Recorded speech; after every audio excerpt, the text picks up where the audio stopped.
Guys, this is memories. You're really digging up some stuff right now. Hi Teen Vogue, I'm Dev Cameron, and today I'm going to be sharing some of my firsts. My first thought when I woke up this morning, probably like a non-verbal anger.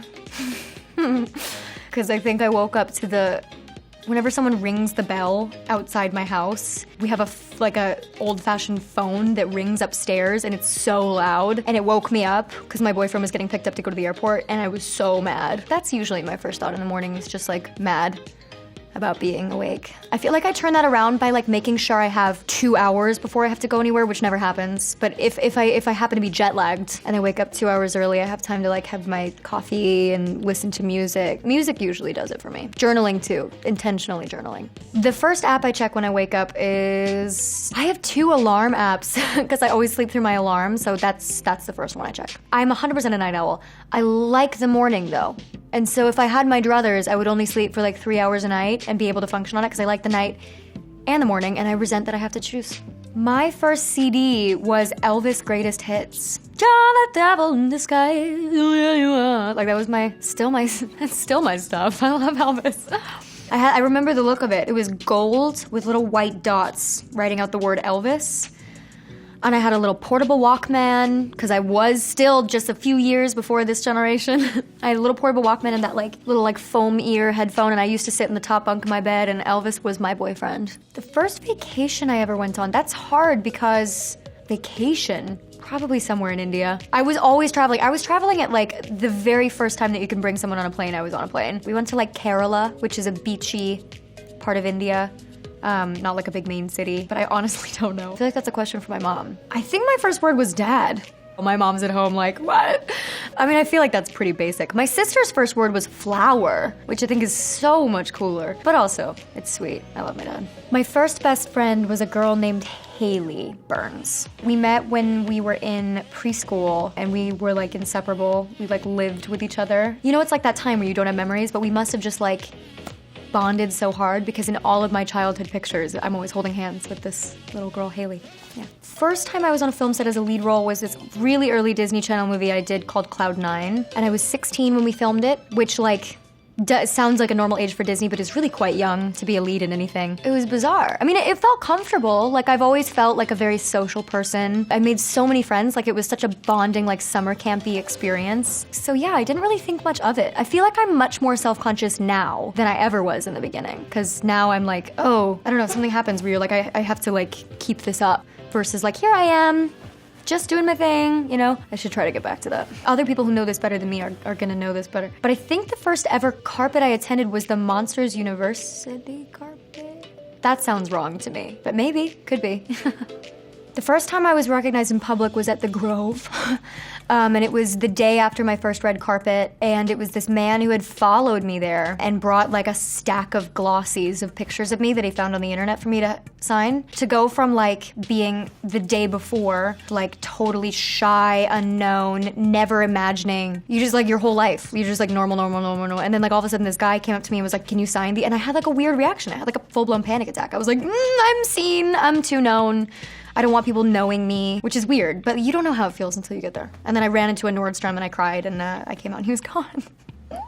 The first time I ever heard my voice in something on TV was, I did a song for Disney Channel called Future Sounds Like Us for a Shake It Up episode before I even started Liv and Maddie or Cloud 9. Disney picks girls, right? We all know this. And then they sprinkle them into everything, and then they become a channel entity. And that was one of the first things they wanted. I think they wanted to see if I could sing. And so they gave me a song on somebody else's show, and then everything else happened. That was my very first song I ever professionally recorded. I remember Bella Thorne reached out to me on Twitter or something, was love your song, and I was whoa, this is weird. And I heard it back, and I remember thinking is that what I sound like recorded? I sound so different. The first time I was ever embarrassed was in my house. Basically, my sister was doing this thing, I don't even know what this project was called, but they would take kids from very different parts of cities, kids that would never mix together, kids that were maybe of different backgrounds and of different walks of life, and then they would put them together and they would show them how similar they really were. It was this really cool project actually, but I was so little when it was happening, that's why I'm having a hard time describing it. But there was this gorgeous guy. He was so tall, and I remember like he was so like cheeky, and he was one of the boys that came from the city, and we came from not the city. They were doing this project together, and I had such a big crush on him when I was like 5. My dad told the whole room, he was like, sorry, I have to go. My real name's Chloe, and he was like, I have to go get Chloe, like she won't get off of Jack. His name was Jack! His name was Jack. Jack, I love you. Wherever you are in the world, I still love you. And I'm sorry to my real life boyfriend that I have now. But I was so mad at my dad, I'll never forget. The first rap song I memorized all the words to, I feel like was Eminem's Shake That. And I feel like I burned it on a CD and I played it in the car. I remember my mom specifically turning around and being like, do you know what this means? And me being like, yes. Like so mad at her. I can't say the lyrics here because they're wildly inappropriate, but like I still know them. I just sang them all over again. Just stay in there, man. I have no idea where I was finding these things when I was that age. This was right when, this is wild. I feel old all of a sudden. But this was right when iTunes was new. And like the concept of iTunes buying a song and burning it to a disc was like the newest, hottest technology. I was like 7? Why did I know all these rap songs? I don't know, but I've been rapping since I was tiny. I did have an AIM. I had an AOL email, which I remember picking when I was 7. It was randomremark777 at AOL.com. It's very much out of commission, so you can feel free to email it. I won't ever see it. My first job that I got paid for was working in my parents' warehouse. My parents, they had a wholesale jewelry company, so they would design the jewelry. The designs would be shipped to suppliers in India. And so they'd make it and then ship samples back, and then we'd mass produce it. And so I would work for like $5 every 2 hours. I'd like break down boxes or like tape boxes with a big like tape gun, which thinking back as a 7-year-old is probably pretty dangerous, but shout out to my parents for giving me my money. I needed it when I was 7. My first job in entertainment, I guess a job requires money, right?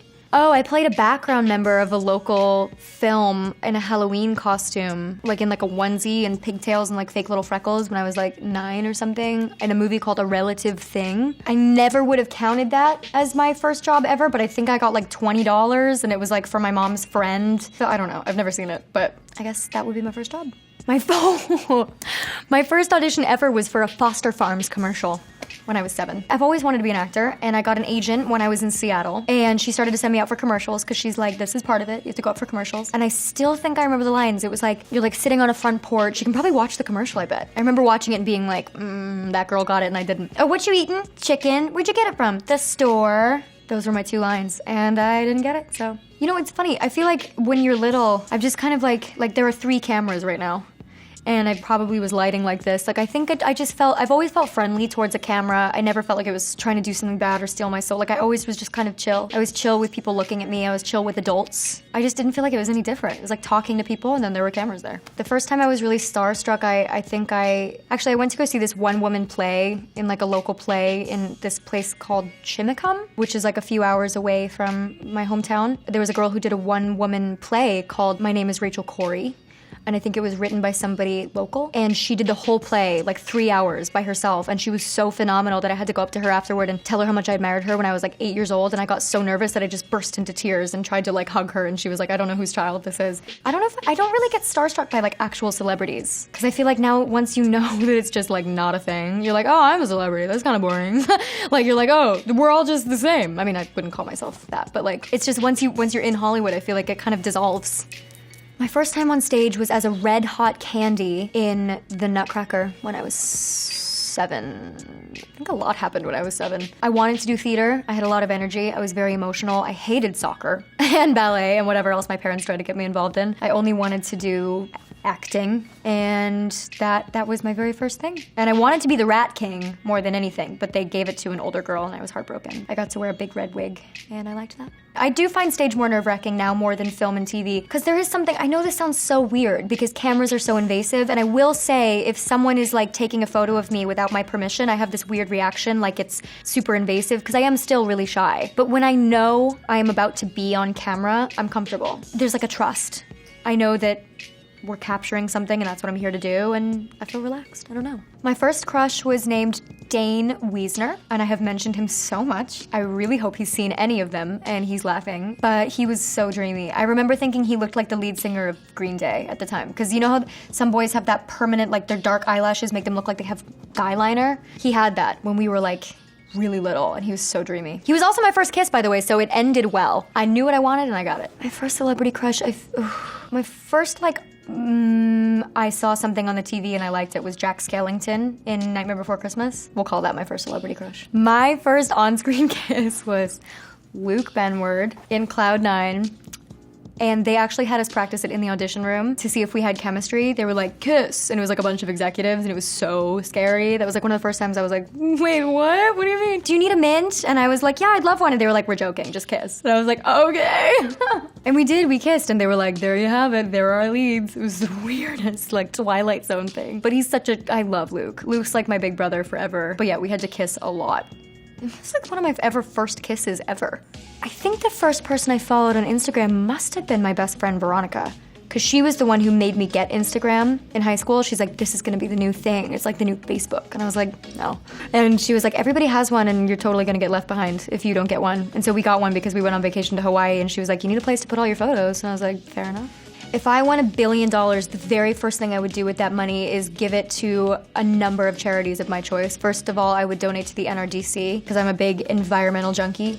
I would also donate to Planned Parenthood, because I'm a big Planned Parenthood advocate. I mean, I would attempt to give money to the rainforest. No joke. First thing I would do if I had the day off, I think I'd probably wake up really early and be out in the world. I like to be up before everybody's up, and then I would probably go wherever the wind takes me. That's what I did the other day in London. My very first tattoo was a Capricorn sign when I was 14 on my hip. Very much not legally. But it always makes me laugh when people are like, you've changed so much, you used to be so cute, and now you have all these tattoos, because I've always had tattoos, long before I was ever on TV. You just never saw them. My first big splurge, I bought a wig in New York when I was 10, when my sister was looking for colleges. I saved up my money to buy a wig in New York, as though that's the only place you can get wigs. I was like, when we go to New York, I'm saving up my money and I'm buying a wig.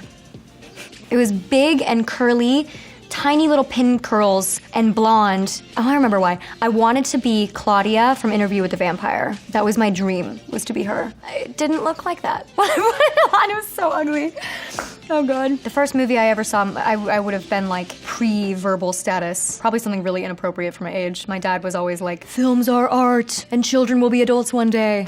First role model was probably my dad or my mom, or my big sister. I feel like everybody's family is their first role model. My first pet, I was born and my family already had a cat named Kaze, but the first pet that we got was a cat named Maple. She's a little short-haired calico cat. This is weird, but I had a wooden ladder leading up to my room in my house that my parents built. There's a little hole in my room that you'd climb up. And Maple, because it was a wooden ladder, she could climb it. Because you know how cats can climb trees? She could put her claws into the wood and she'd climb the ladder to come up and see me. How weird is that? Thank you guys so much for watching. I hope you learned a little about me, maybe more than you ever wanted to. Don't forget to subscribe to Teen Vogue. I love ya.